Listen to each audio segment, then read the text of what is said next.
si pudieran correrme esas luces que no veo.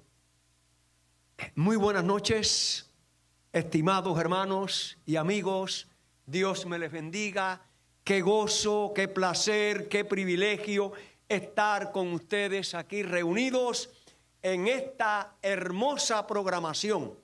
Es tiempo de conocer a Dios.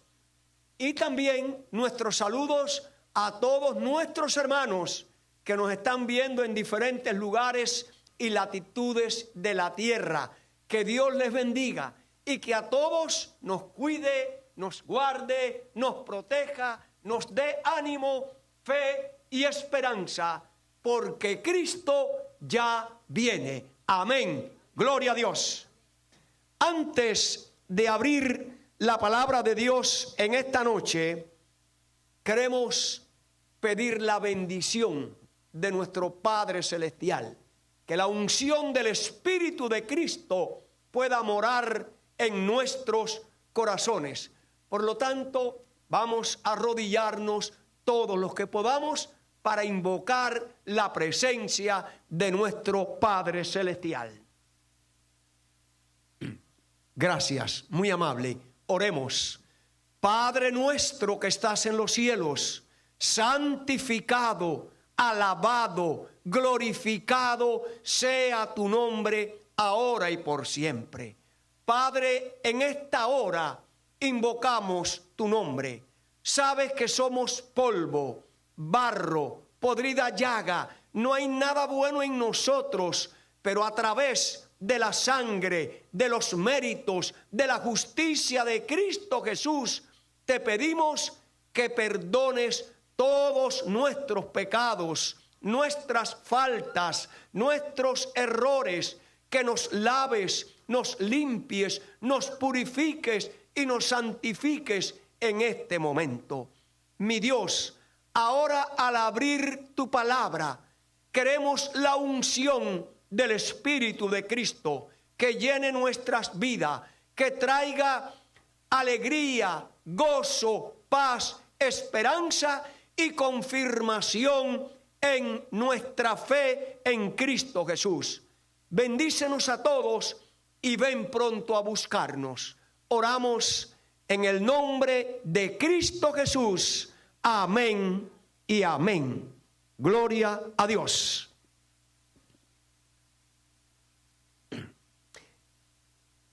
Queridos hermanos, en esta noche quiero comenzar el mensaje con una pregunta. A mí me gusta siempre hacer preguntas, porque las preguntas nos ponen a pensar y también a que nuestra mente pueda entrar en ejercitación. Y yo quiero comenzar preguntando: ¿cuántos de los presentes y cuántos de los que nos escuchan a través de las redes sociales creen que estamos en guerra? A ver, ¿cuántos? Oh, wow, les felicito. Muy buena respuesta. Queridos hermanos, estamos en guerra. No es un pensamiento propio, no es una idea mía, no. La palabra de Dios nos dice que en Apocalipsis capítulo número 12, dice allí: y el diablo, la serpiente antigua, se llenó de ira y fue a hacer guerra. ¿Contra quién? Contra los santos, contra los que guardan los mandamientos de Dios y tienen la fe ¿de quién? De Jesús. Pero no es solamente el apóstol Juan quien nos dice esto, ¿no? El vidente de Patmos, sino que el apóstol Pablo, escribiendo allí en su carta a la iglesia de Éfeso, dice: porque nosotros no tenemos lucha contra sangre ni carne, sino que estamos en lucha contra las potestades de las tinieblas, los gobernadores de este siglo malo en las regiones ¿qué? En las regiones celestes. Por lo tanto, hermanos queridos, estamos en guerra. Y hay que hacerle ¿qué? Frente, como dice el título de nuestro sermón en esta noche. Tenemos que hacerle frente en el nombre del Cordero de Dios, Cristo Jesús. Tenemos que hacerle frente a esta guerra a través del poder del Espíritu del Padre y del Espíritu del Hijo, conocido como el Espíritu Santo. Hermanos, estamos en guerra porque guardamos los mandamientos de Dios y tenemos el espíritu de la profecía. Estamos en guerra porque formamos parte del fiel remanente de Dios en la tierra. Estamos en guerra porque vivimos en los días finales. Estamos en guerra porque nos encontramos en el umbral mismo de la venida de nuestro Señor y Salvador Jesucristo. Estamos en guerra porque estamos peleando la última batalla entre la verdad y el error, la última batalla entre el bien y el mal. Estamos en guerra porque estamos frente a frente a la última prueba. Y la última prueba que enfrentarán los seres humanos, todos los que poblamos este planeta Tierra, será entre la verdadera adoración mediante la observancia del sábado, adorando al Padre y al Hijo, y la falsa adoración de aquellos que no reconocen ni obedecen los mandamientos de Dios. Esa es la razón por la cual estamos ¿qué? En guerra. Pero amados hermanos, no hay que temerle a la guerra. Ya la victoria está garantizada.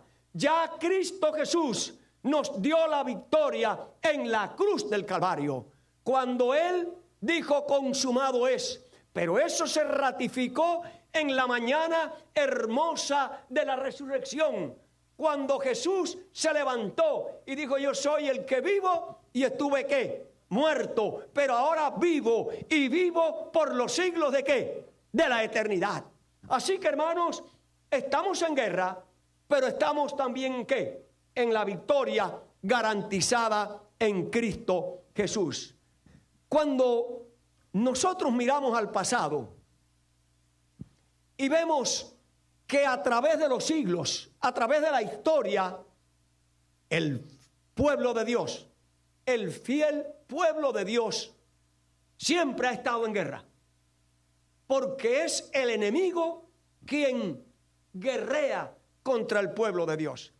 Y Dios siempre ha estado al lado de su pueblo, como poderoso guerrero, como el general de las 7 estrellas del Apocalipsis, como el comandante en jefe de las huestes celestiales. Ese es el que nos ha dado la victoria a su pueblo a través de los siglos. Y yo quiero citar algunos ejemplos. Recordemos que en el pasado, cuando el pueblo de Dios en cautividad allá en Egipto, esclavizado, Dios llamó a Moisés. Moisés estaba en el desierto de Madián alimentando, ¿no? Cuidando sus ovejas. Allí Dios se le manifestó en la visión de la zarza que ardía y llamó a Moisés y le dijo: ve, porque tú me eres instrumento escogido para liberar al pueblo. Y Moisés obedeció y llegó a Egipto. Y allí con Aarón, su hermano, pues fueron a Faraón. Y Faraón endureció su corazón. Y Dios tuvo que enviar 9 plagas que devastaron a Egipto. Pero la última plaga, la 10ª plaga, todos conocemos que fue la muerte ¿de qué? De los primogénitos. Pero lo que liberó a Israel no eran esas plagas. lo que liberó a Israel fue la Pascua, porque la Pascua es la liberación. Y entonces Dios le ordenó a Moisés que el pueblo escogiera un cordero, le dio las instrucciones, tenía que ser sin defecto, que había que celebrar esa Pascua que pintando con la sangre del cordero los dinteles de las puertas, los postes, y comer esa carne asada sin quebrar los huesos, con pan sin levadura y con hierbas amargas. Y cuando ocurrió eso que Dios le ordenó a Israel, celebrar la Pascua, a la medianoche vino el ángel exterminador y destruyó todos los primogénitos de los egipcios. Y allí fue cuando Faraón le dijo que salgan. Y el pueblo le dijo que váyanse. Quiere decir que en el pasado, frente a la opresión, quien liberó al pueblo de Israel de la esclavitud no fueron las plagas, sino fue ¿qué? La celebración de la Pascua, símbolo del Cordero de Dios que quita el pecado del mundo y es nuestro gran libertador. Así que en la prueba Dios libertó a su pueblo. Pero no pasaron muchos momentos cuando realmente el pueblo se vio frente a otro obstáculo. ¿Cuál era? El Mar Rojo. Y los ejércitos de Faraón venían decididos a destruir al pueblo. Y el pueblo se asustó, el pueblo se angustió y el pueblo clamó. ¿Pero qué dijo Dios? Dile al pueblo que marche, que avance. Hazle frente a esta situación del Mar Rojo.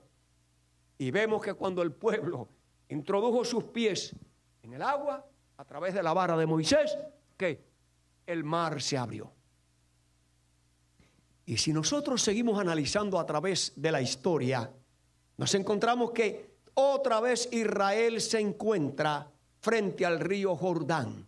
Había que cruzarlo, el río había anegado todo, estaba desbordado.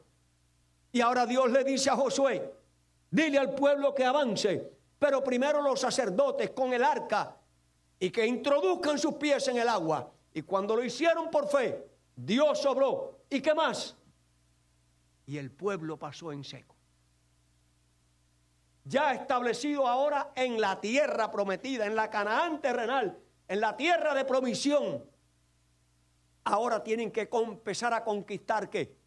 Aquella tierra. Y el primer obstáculo era Jericó, una ciudad amurallada, bien amurallada, difícil de conquistar en aquel tiempo. Y Jericó estaba cerrada y bien cerrada. Pero Dios le dijo a Josué, avancen, y le dio la estrategia de dar ¿qué? Vuelta, cada día una vuelta. Y en el séptimo día ¿qué? 7 vueltas. Y cuando terminaron las 7 vueltas, Dios le había dicho a Josué, ahora griten a por Jehová nuestro Dios. ¿Y los muros qué? Se cayeron. En el tiempo de Elías, en el monte Carmelo, uno solo frente a 800 profetas de Baal y una gran multitud en apostasía. Allí él solo clamó a Dios. Y ustedes saben la historia, cómo descendió fuego y lamió que el altar y la ofrenda que el profeta Elías había ¿qué? Levantado. Amados hermanos, y así ha sido a través de la historia. Hazle frente es la orden de Dios. Cuando surge el movimiento adventista, en el año 1844. Unos años después,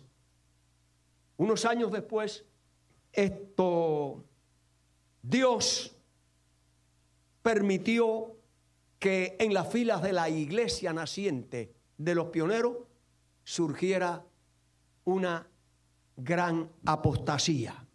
Y esa apostasía, queridos hermanos, la conocemos como la apostasía alfa, la primera apostasía en la iglesia que Dios había levantado del movimiento profético de Guillermo Miller. Y esa apostasía consistió en que ellos rechazaron, la mayoría, la inmensa mayoría, rechazó el mensaje de la justificación por la fe en el año 1888. Eso fue el comienzo de la apostasía alfa, seguido después por la gran apostasía que introdujo Kelo con su creencia espiritista y panteísta, que Dios o el Espíritu de Dios estaba ¿en qué? ¿Se manifestaba en qué? Estaba en la naturaleza. Eso eran ideas espiritistas e ideas panteístas.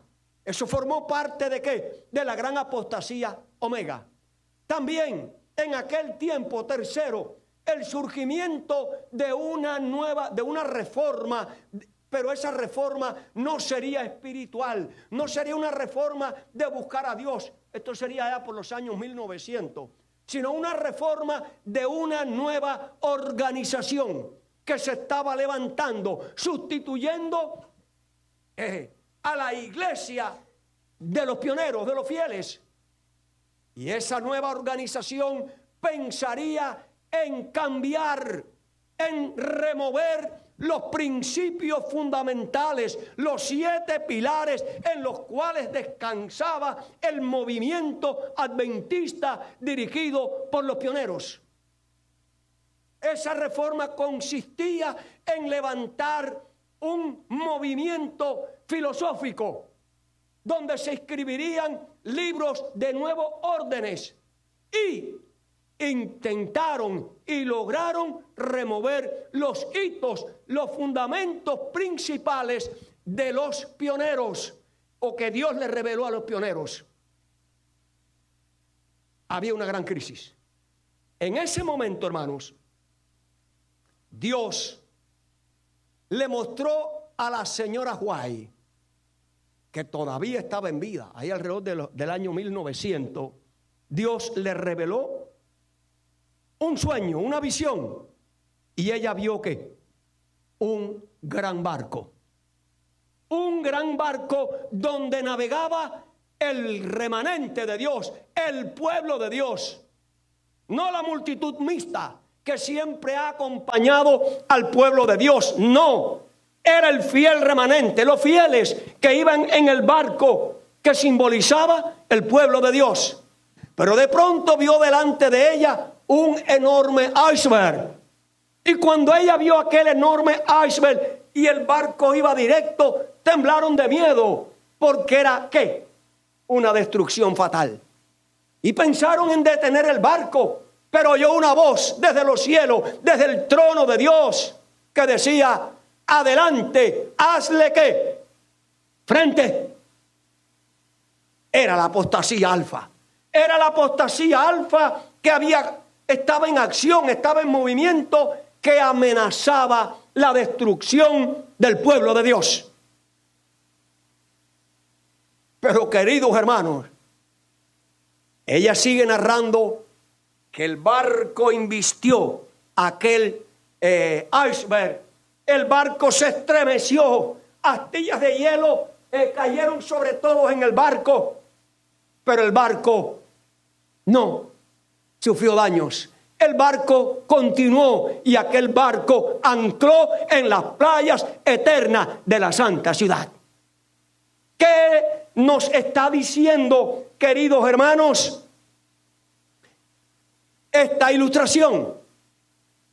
Que el pueblo de Dios, a través, desde el principio hasta nuestros días, ha tenido que enfrentar ¿qué? Un gran conflicto, una guerra sin cuartel contra Satanás, sus demonios, sus agentes en la tierra. Pero siempre el pueblo de Dios ha salido ¿qué? Victorioso. Pero mis queridos hermanos que están aquí presentes en esta noche, gracias por haber venido, por acompañarnos. Gracias a nuestros hermanos que nos están viendo a través de las redes sociales. Quiero decirle que el pueblo de Dios hoy navega en ese barco. Y delante de nosotros se levanta nuevamente un iceberg. El iceberg de la apostasía omega.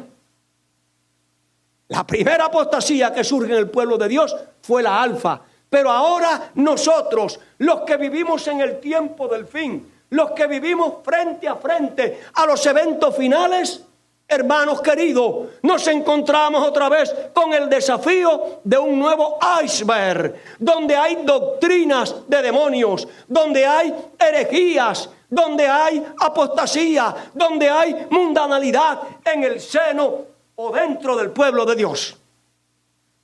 Pero la orden de nuestro Padre Celestial es que hacerle ¿qué? Frente. Y hay una linda promesa del espíritu de la profecía, donde Dios le reveló a su profeta: no hay nada que temer, a menos que olvidemos la forma maravillosa en la cual Dios ha conducido a su pueblo a través de los tiempos. Gloria a Dios, amén. Queridos hermanos, estamos frente a frente a la apostasía omega.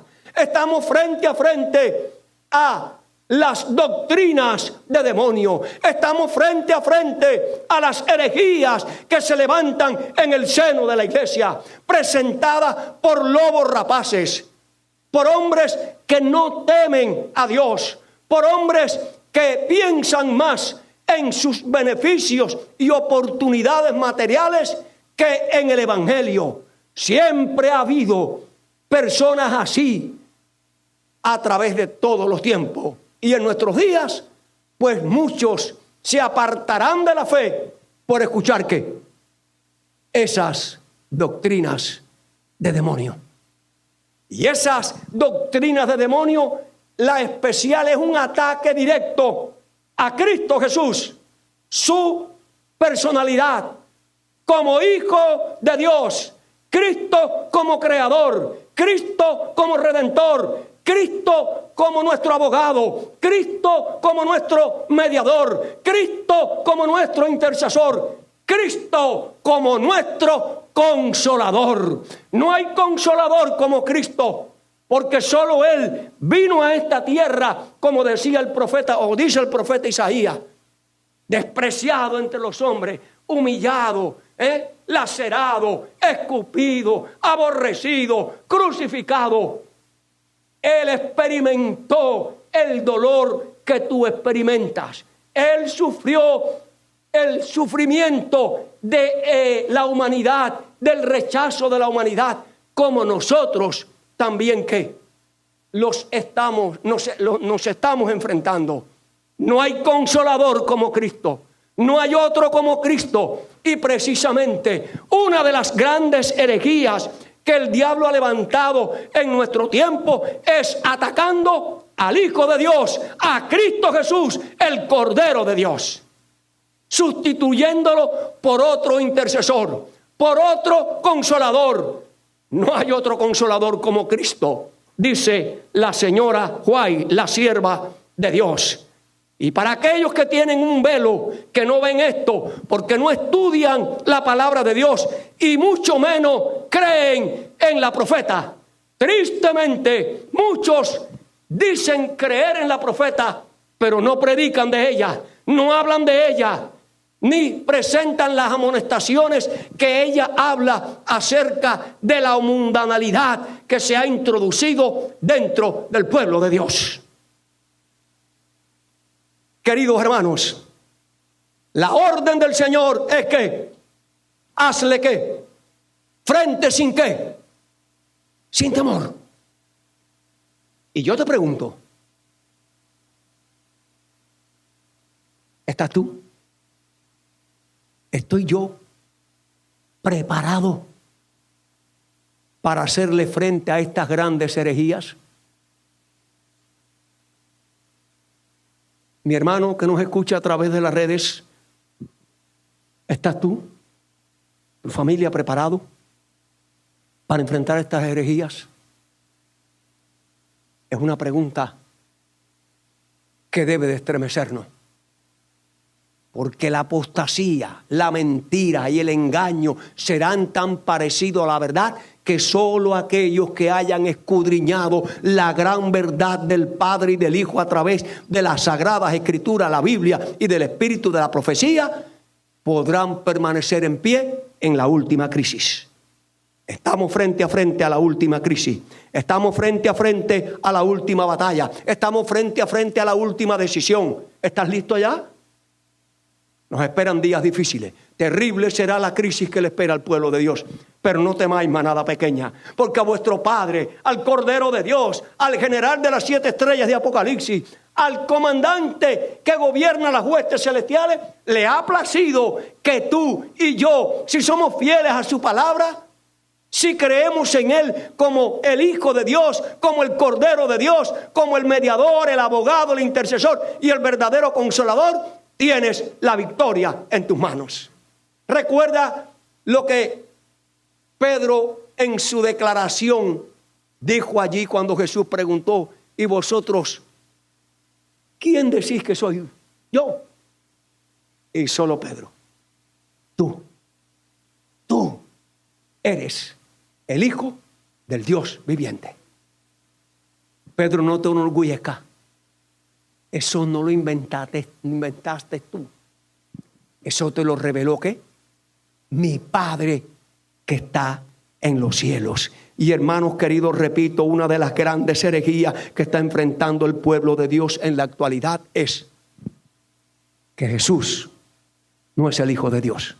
Y cuando usted lee en la Biblia, usted va a encontrar Jesús, el Hijo de Dios. Satanás en el cielo sabía que Jesús era el Hijo de Dios. ¿Pero qué? No profetizaron que Jesús es el Hijo de Dios. Hazle frente a la crisis con el Hijo de Dios, el Cristo divino y el Cristo y el Jesús humano. Hermanos queridos, a la crisis de herejía, de apostasía, de engaño y de mentira, solo hay un método para enfrentar. En primer lugar, Cristo y su evangelio eterno. Y yo quiero hablarles un poquito esta noche del evangelio eterno. El evangelio eterno no es un programa, no es una misión, no es una actividad. El evangelio es Cristo en persona. El evangelio eterno es la manifestación del amor, de la intercesión de Cristo por nosotros.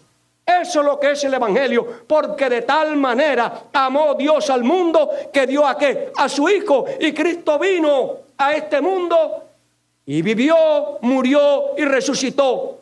Ese es el evangelio, que hay vida, que hay esperanza, que hay perdón, que hay restauración en Cristo Jesús.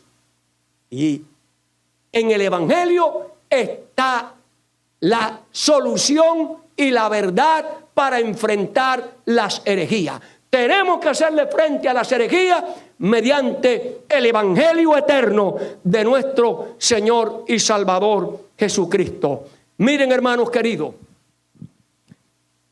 para hacer frente a la terrible crisis de apostasía que está viviendo hoy el llamado pueblo de Dios, el pueblo nominal, el pueblo corporativo, para hacerle frente a las herejías que se están viendo dentro del pueblo nominal o corporativo, tenemos que conocer el evangelio. Tenemos que vivir el evangelio. Tenemos que practicar el evangelio. Y repito, el evangelio no es un programa, no es una actividad, no es una misión. El evangelio es Jesucristo de Nazaret. Y eso es lo que dice allí la palabra de Dios en el libro de Apocalipsis, en el capítulo 14 y los versículos 6 y 7, que es lo que vamos a estudiar en esta noche. Vamos a analizarlo. Dice así la palabra de Dios: vi volar por en medio del cielo a un ángel que tenía ¿qué? Parece que sí, vi volar por en medio del cielo un ángel que tenía ¿qué? el evangelio eterno, fíjense, para predicarlo a los moradores de la tierra, a toda nación, tribu, lengua y pueblo. Y diciendo a gran voz, temed a Dios y dadle ¿qué? Gloria, porque la hora de su juicio ha llegado. Y adorad a aquel que hizo el cielo, la tierra, el mar y las fuentes de las aguas. En el mensaje del primer ángel encontramos 4 elementos distintivos que va a vivir, que va a practicar, que va a enseñar, con el cual el remanente fiel de Dios ha de enfrentar a la apostasía omega, a la apostasía corporativa, a la apostasía del cristianismo nominal. Y vamos a analizar el primer aspecto, el evangelio ¿qué? Eterno. Allí señalado,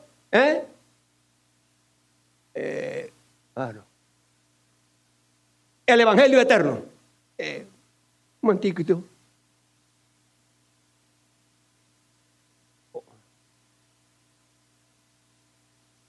Bien, ahora una preguntita. ¿Qué es el evangelio eterno? ¿Qué es el evangelio eterno? ¿Desde cuándo existe el evangelio eterno? ¿Cuándo se programó el evangelio eterno? ¿Quiénes programaron el evangelio eterno?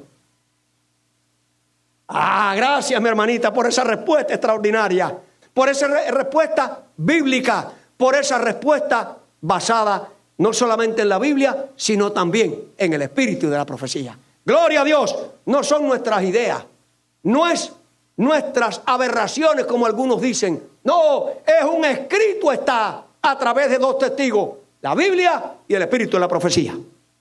Y debemos de creerlo. Dice allí la palabra de Dios, lo que es el evangelio eterno. Y tenemos, por ejemplo, allí en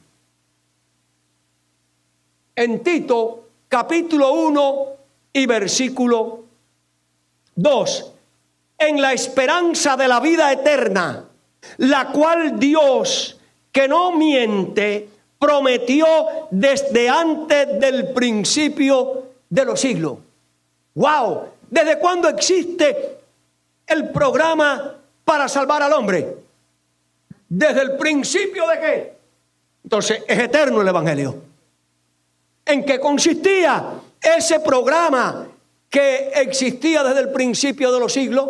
El apóstol Pablo, en 2 de Timoteo, capítulo 1 y versículo 9, dice: quien nos salvó y llamó con llamamiento santo, no conforme a nuestras obras, sino según el propósito suyo y la gracia que nos fue dada en Cristo Jesús antes de los tiempos de ¿qué? Como dice ahí, antes, no sé qué, antes de los tiempos de ¿qué? De los siglos, antes de que los siglos comenzaran ¿a qué?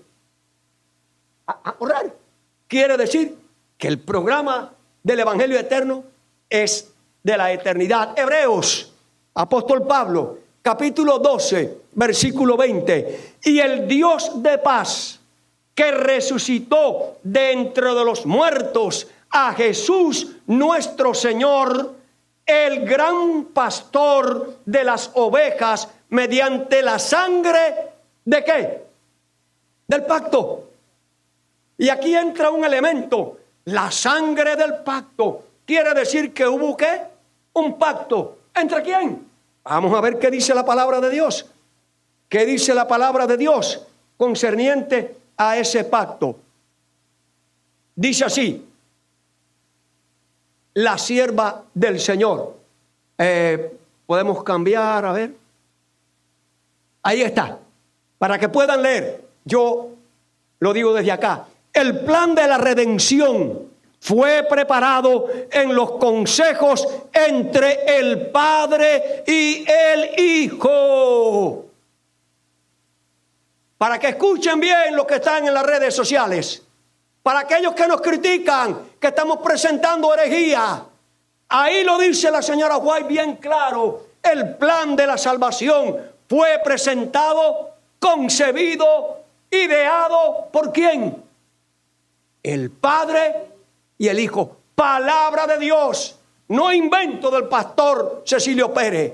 No creencia del pastor Cecilio Pérez, como nos critican a mí y a todos los que predicamos esta gran verdad del Padre y del Hijo. Por eso estamos aquí en esta noche, para que conozcan la gran verdad del Padre y del Hijo. El programa de la salvación, dice ella, el plan de la redención fue preparado en los consejos entre el Padre y el Hijo. Entonces Cristo se comprometió a responder por el hombre si éste resultaba desleal. Se comprometió a efectuar una expiación que uniera a toda alma creyente con Dios. El que coloca sus pecados sobre el sustituto, el Cordero de Dios y garante, puede unirse con el apóstol al decir: bendito sea el Dios y Padre de nuestro Señor Jesucristo, que nos bendijo con toda bendición espiritual en los lugares ¿qué? Celestiales. Quiere decir que en los lugares celestiales, en el trono de Dios, en el consejo, estaban el Padre y el Hijo. Palabra de Dios. Yo la creo, hermano. Si la gente no lo quiere creer, es su problema, yo lo creo. Para mostrar en los siglos venideros las abundantes riquezas de su gracia y en su bondad para con nosotros en Cristo Jesús. ¡Wow! Otra cita guay. Dice: el plan de nuestra redención no fue una reflexión ulterior, no, formulada después de la caída de Adán. Fue una revelación del misterio que por tiempos eternos. El plan de la redención, el evangelio, fue programado desde los días de la eternidad, hermano. Por eso el evangelio es eterno. Un programa, una misión, no es el evangelio, es una persona, Jesucristo, el Hijo de Dios. A su nombre gloria, honra y poder. Dice, fue una manifestación desde los principios, desde las edades eternas. Había sido el fundamento del trono de Dios. Desde el principio, Dios y Cristo, nadie más. Dios y Cristo sabían de la apostasía de Satanás y de la caída del hombre. Sucedida por el apóstata. Dios no ordenó que el pecado existiese, sino que previó su existencia e hizo provisión para hacer frente a la terrible emergencia. Tan grande fue su amor por el mundo que se comprometió a dar a su Hijo. Ya era Hijo antes de que entrara el pecado en el cielo, en el universo. Ya Cristo era Hijo antes de que el pecado entrara en este mundo. Palabra de Dios.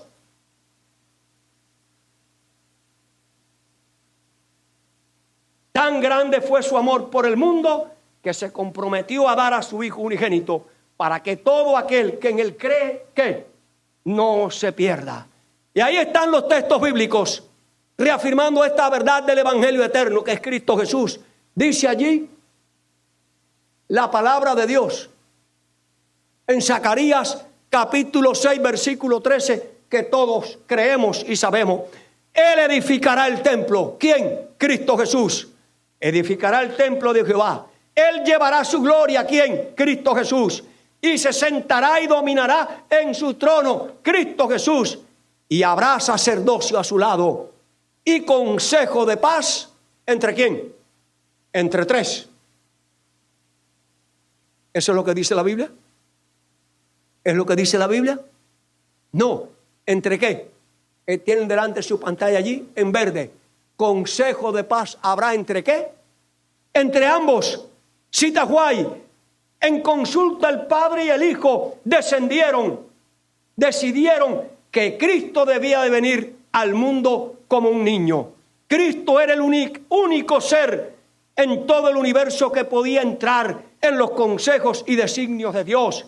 Ninguno, excepto Cristo, el Hijo unigénito de Dios, podría penetrar en la plenitud de su designio. Hermanos, cuántos textos, cuántas citas del Espíritu de profecía que hablan de que el Evangelio eterno, Cristo Jesús, el Hijo de Dios, fue un programa entre el Padre y el Hijo. Por eso se llama ¿qué? El Evangelio eterno, el Evangelio que no cambia, el Evangelio que no puede ser transformado, el Evangelio que no puede ser devaluado, el Evangelio que permanece para siempre, que en él no hay sombra de variación. Pero hermanos, tristemente, la apostasía omega ha cambiado el Evangelio, ha traído un nuevo Evangelio, han traído formas de adoración diferentes al verdadero Evangelio. Pero queridos hermanos, Dios tiene un remanente, Dios tiene un pueblo, una manada pequeña que le hará frente a la gran apostasía, basado en Cristo, el Evangelio eterno.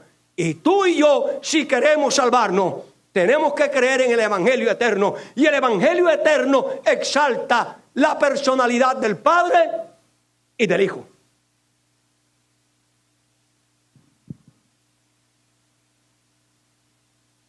Miren, hermanos, repito, el Evangelio no puede ser cambiado. El Evangelio es el mismo de ayer, de hoy y de qué, y de siempre. Y los resultados y los efectos del Evangelio eterno abarcan el pasado, el presente y el futuro. ¡Wow! ¡Gloria a Dios! En el programa del Evangelio eterno, por eso no puede cambiar. Por eso es eterno, del pasado, presente y futuro. Y esto es lo que dice la palabra de Dios en Apocalipsis, capítulo 21 y versículos 1 y 4. Este texto nos reafirma que los resultados del Evangelio eterno seguirán por los siglos de la eternidad. Se programó en la eternidad entre el Padre y el Hijo. Se vive hoy en la tierra por medio del Padre y del Hijo, y revelado por el Espíritu de Cristo. Y los efectos, los resultados del Evangelio eterno serán por los siglos de la eternidad. Es lo que dice ya Apocalipsis 21. Vi un cielo nuevo y una tierra nueva, porque el primer cielo, la primera tierra pasaron y el mar ya no existía más. Y yo, Juan, vi la santa ciudad, la nueva Jerusalén, descender del cielo de Dios, dispuesta como una esposa ataviada para su marido. Y oí una gran voz del cielo que decía: he aquí el tabernáculo de Dios, el trono de Dios con los hombres, y Él morará con ellos, y ellos serán su pueblo, y Dios mismo estará con ellos como su Dios. Y enjugará Dios todas las lágrimas de los ojos de ellos. Y ya no habrá más muerte, y ya no habrá más dolor, y ya no habrá más llanto, ya no habrá más clamor ni dolor, porque las primeras cosas pasaron. Quiere decir que los resultados del Evangelio eterno los disfrutaremos por los siglos de la eternidad, en el cielo nuevo y en la tierra nueva, por nuestro Padre Celestial y nuestro Señor Jesucristo. Estas son las razones, hermanos, por las cuales el Evangelio es eterno, porque existe desde los días de la eternidad, porque fue establecido entre el Padre y del Hijo, porque no puede ser cambiado, ni adaptado, ni transformado, como se está haciendo hoy, cambiándolo y modificando para traer el mundo a la iglesia y los mundanos a la iglesia. Y solamente se salva la gente, y solamente es atraída la gente a la iglesia cuando levantemos a Cristo. Así lo dice Juan. Si así como Moisés fue levantado en el desierto, es necesario que el Hijo de Dios sea levantado en nuestros corazones, y a todos atraeré a mí mismo. Gloria a Dios. No se atrae a la gente al Evangelio por métodos humanos, sino por ¿qué? Levantando y exaltando al Cordero de Dios. Ahora, en el mensaje del primer ángel, ya analizamos el Evangelio eterno. Ahora vamos a analizar temor y obedecer a Dios. Apocalipsis, capítulo 14, 7 dice: diciendo a gran voz, temed a Dios y dadle gloria, porque la hora de su juicio ha llegado. Temer a Dios. ¿Qué significa temer a Dios? Asustarse, tenerle miedo, esconderse de Él, porque Él nos castiga. No, hermano, temer a Dios es obedecer, es amarle, es servirle, es adorarle en verdad y espíritu. Eso es lo que es temor de Dios. Y esto es lo que dice la palabra de Dios en Deuteronomio. Y también dice: si obedecieres cuidadosamente mis mandamientos que yo os prescribo hoy, amando a Jehová vuestro Dios y sirviéndole con todo vuestro corazón y con toda vuestra alma. Obediencia. Efesios, el fin de todo, Eclesiastés, el fin de todo discurso oído es este: teme a Dios y ¿qué? Y guarda su mandamiento. Este es el todo de la vida del ser humano. Salmo 22, los que teméis a Jehová, alabadle, glorificadle, descendencia de todas las naciones. Apocalipsis, capítulo 11, 18, y se hallaron las naciones, y tu ira ha venido, y es tiempo de juzgar a los muertos y dar el galardón a tus siervos los profetas, a los santos, a los que temen tu nombre, y a los pequeños, grandes, y destruir a los que destruyen la tierra. Apocalipsis 19, 5, y salió del trono una voz que decía: alabad a nuestro Dios, todos sus siervos, a los que teméis, a los que le teméis, y así pequeños como ¿qué? Como grandes. Hermanos queridos, ahora vamos a pasar al tercer aspecto, que tiene que ver con la hora del juicio. Y eso está allí bien claro en el libro de Apocalipsis, cuando dice: Daniel, estuve mirando hasta que fueron puestos ¿qué? Tronos, y se sentó un anciano, el Padre, cuyo vestido era blanco como la nieve, y el pelo de su cabeza como lana limpia. Su trono llama de fuego, y las ruedas de él mismo fuego ardiente. Un río de fuego procedía delante de él, y de millares le asistían y servían, y millones de millones asistían delante de él, y el juez se sentó, y los libros fueron abiertos. Ahora versículo 13. Miraba yo en la visión de noche, y he aquí, con las nubes del cielo, venía uno como el Hijo del Hombre. El Padre y el Hijo relacionados ¿en qué? En el juicio. Dice el Hijo del Hombre que vino hasta el anciano de día, e hicieron acercarse delante de él. Y le dijo, y le dio dominio, gloria, reino, para que todos los pueblos, naciones, lenguas le sirvieran.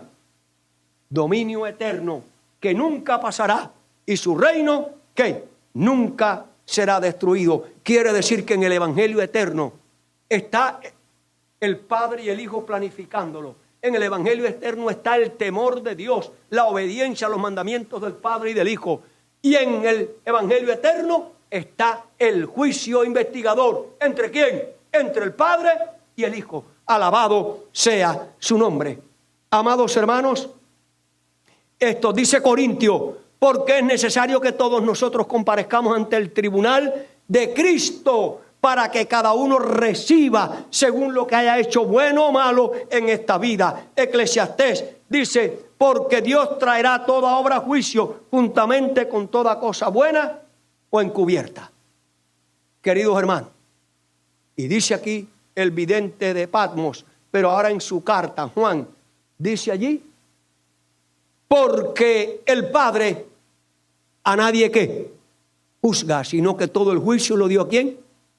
Nos damos cuenta, hermano, que la única forma de enfrentar las herejías es conociendo el Evangelio eterno, la persona de Cristo y la persona de su Padre. Eso es lo que habla la Biblia, hermano. Relación de padre e hijo. Gloria a nuestro Dios. Y ahora quiero entrar ya en la última parte, la parte de adorar al Creador. El Evangelio eterno tiene 4. El mensaje del primer ángel es el que hemos estudiado en esta noche. Número 1, el Evangelio eterno. Número 2, temer a Dios. Número 3, el juicio de Dios. Y número 4, ¿qué? Adorar al Creador. Y la pregunta es: ¿quién es el Creador, hermano? ¿Quién es el Creador? Bueno, lo dice allí el libro de Génesis: en el principio creó Dios los cielos y la tierra.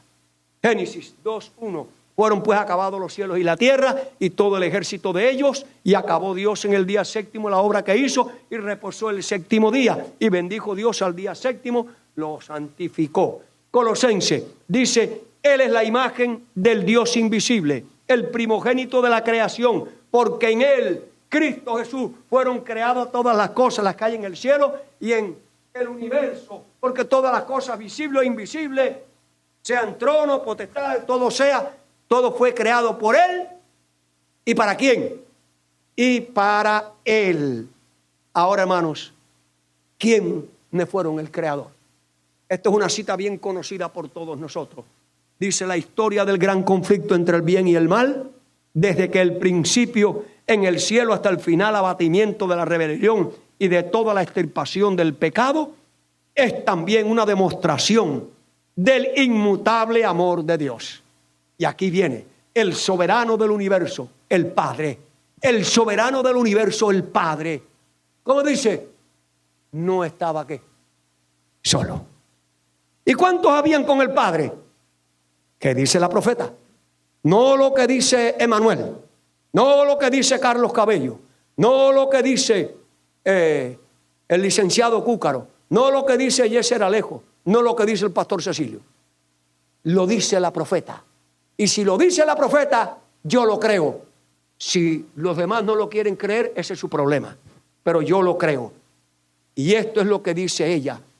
El soberano del universo no estaba solo en su obra benéfica.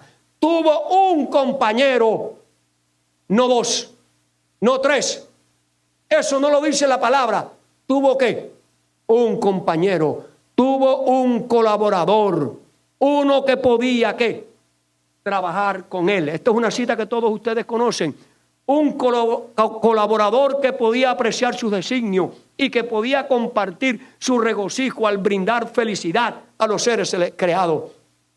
En el principio ese era el compañero que tenía el Padre, era el Verbo, y el Verbo era y el Verbo estaba con Dios, y el Verbo era Dios. Este estaba en el principio con Dios. Juan 1, 1 y 2. Cristo el Verbo, el unigénito de Dios, era uno solo con el Padre eterno. Palabra de Dios. ¿Lo crees? Amén. Gloria a Dios, aleluya. Si no lo crees, es tu problema. Dice, uno solo en naturaleza, en carácter y en propósito. Cristo, el Hijo de Dios, era el único ser que podía penetrar en los designios de su Padre. Era el único. Los que tienen un velo no ven esto. Los que tienen un velo no oyen esto. Los que tienen un velo están trayendo herejía y confusión. Pero Dios levanta un remanente en el tiempo del fin a través del mensaje del Evangelio eterno para que nosotros le hagamos frente a la herejía, no con sabiduría humana, no con títulos teológicos obtenidos de las universidades apóstatas. No, lo hacemos a través del escrito está, lo que escrito está en la palabra de Dios y en el espíritu de la profecía. Y yo le creo a la palabra de Dios. Y yo le creo al espíritu de profecía. No le creo a los teólogos. No le creo a las universidades. Le creo a un escrito está que proviene de la palabra de Dios. Por eso a la herejía hay que hacerle frente, no con teología, no con sabiduría humana, sino con el evangelio eterno, la persona de nuestro Señor y Salvador Jesucristo. Queridos hermanos, vivimos los últimos días. Estamos enfrentando la crisis final. El mensaje del primer ángel nos llama a obedecer el evangelio eterno, a temer a Dios, a obrar porque hay un juicio y adorar a los que hicieron el cielo, la tierra, el mar y todo lo que hay. Quiero compartir con ustedes esta cita, Juan, ya terminando.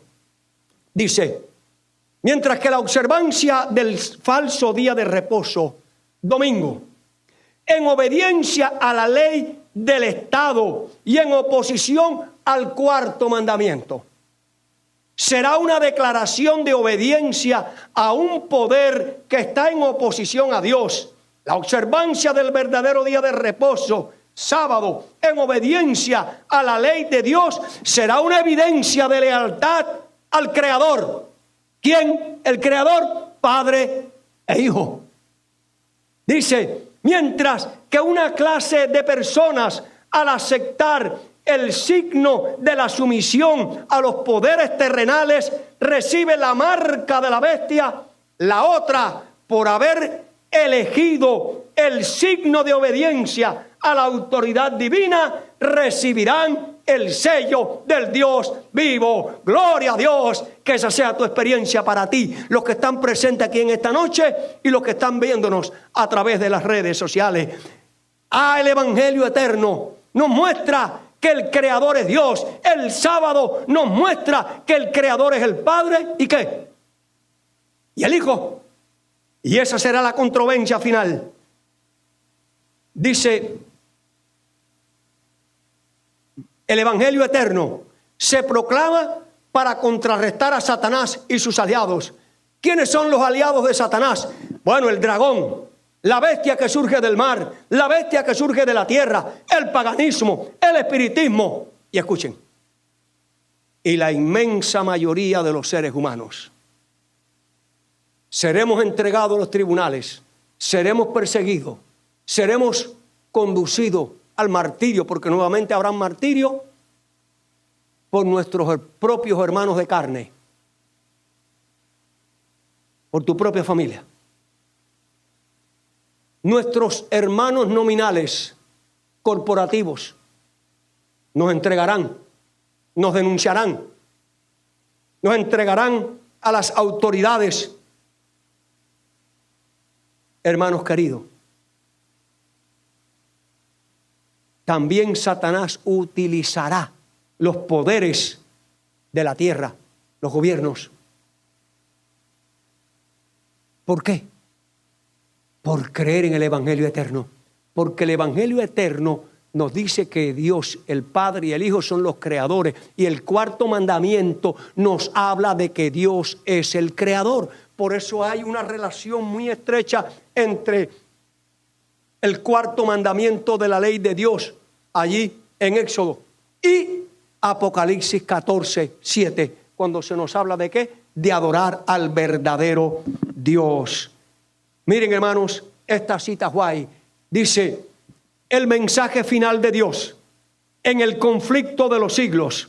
Apocalipsis muestra que al final de la historia, al pueblo de Dios se le encomendó que proclamara al mundo el evangelio del tiempo del fin. La obra que tenemos por delante parece abrumadora, casi imposible. Sin embargo, tenemos la promesa del poder de Dios. Yo estoy con vosotros, ¿qué? Todos los días hasta el final del mundo. La gran obra del evangelio no terminará con menor manifestación del poder de Dios que la señaló al comienzo.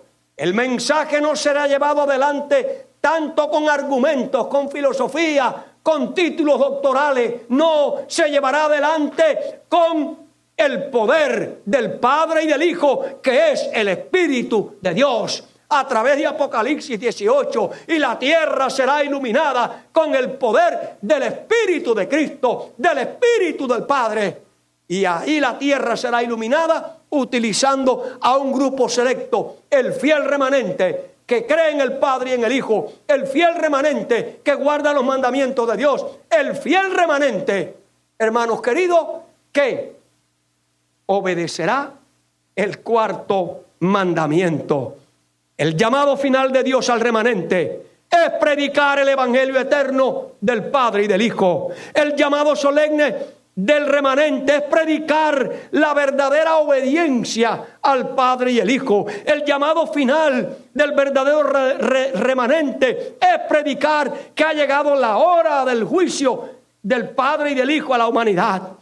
El verdadero mensaje del fiel remanente es predicar salid de la Babilonia. El verdadero mensaje del remanente en el tiempo del fin es no bebamos del vino de la Babilonia que se ha introducido en el cuerpo corporativo, que se ha introducido en el corazón de la familia y de los cristianos nominales.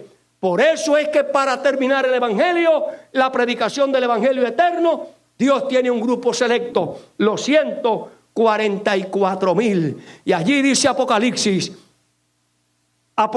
14, ¿no? Dice: después miré y aquí el Cordero estaba en pie, y sobre el monte de Sión 144,000, que tenían en su frente el nombre de 3. ¿El nombre de cuántos? ¿De quiénes?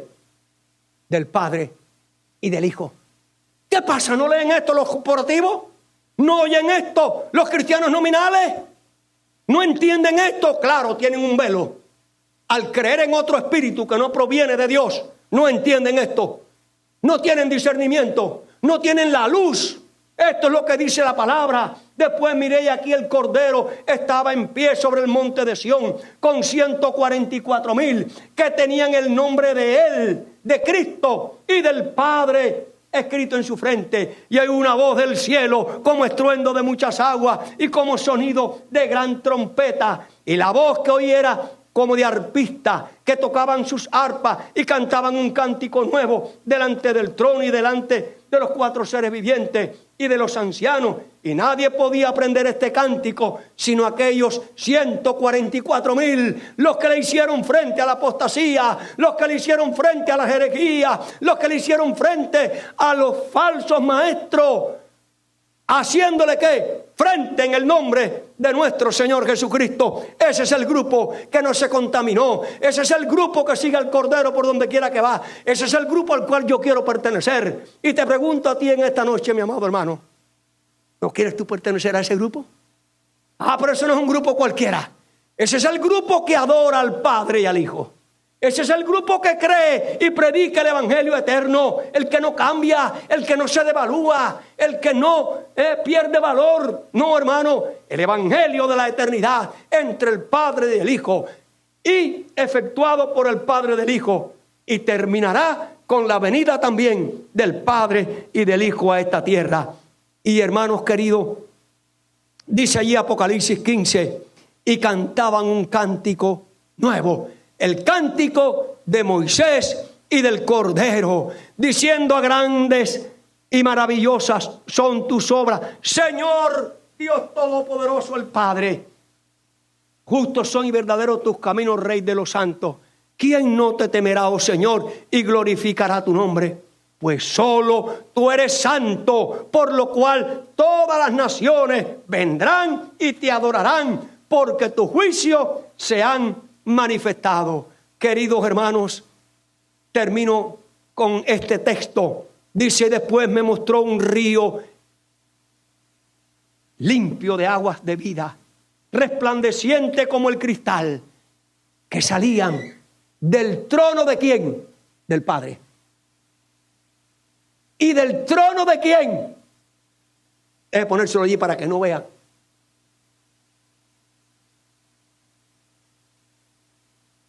Después miré, ¿y qué? Y me mostró un río de aguas limpias, resplandeciente como cristal, que salía ¿de dónde? Número 1, el trono del Padre. Número 2, y del Cordero. No menciona a nadie más. Y no hay otro trono en el cielo, solamente 2, no son 3 tronos. En medio de la calle de la ciudad, a uno y a otro lado del río, estaba el árbol de la vida, que produce 12 frutos, dando cada mes su fruto, y las hojas del árbol eran para la sanidad de las naciones, y no habrá más maldición, y el trono de Dios, y vuelve a repetir, y el trono del Cordero estará con sus siervos para siempre. Gloria a Dios y aleluya. Hermanos queridos, ¿quieres tú entrar por las puertas eternas de la santa ciudad? ¿Quieres tú comer del árbol de la vida? ¿Quieres tú mirar el trono del Padre? ¿Quieres tú sentarte en el trono del Hijo? Pues tienes que creer, tienes que adorar, tienes que temer y tienes que obedecer al Padre y al Hijo, porque el que tiene al Padre y al Hijo tiene la vida eterna. Que esa sea tu experiencia y mi experiencia en esta noche. Dios nos bendiga a todos. Amén y amén. Gloria a Dios.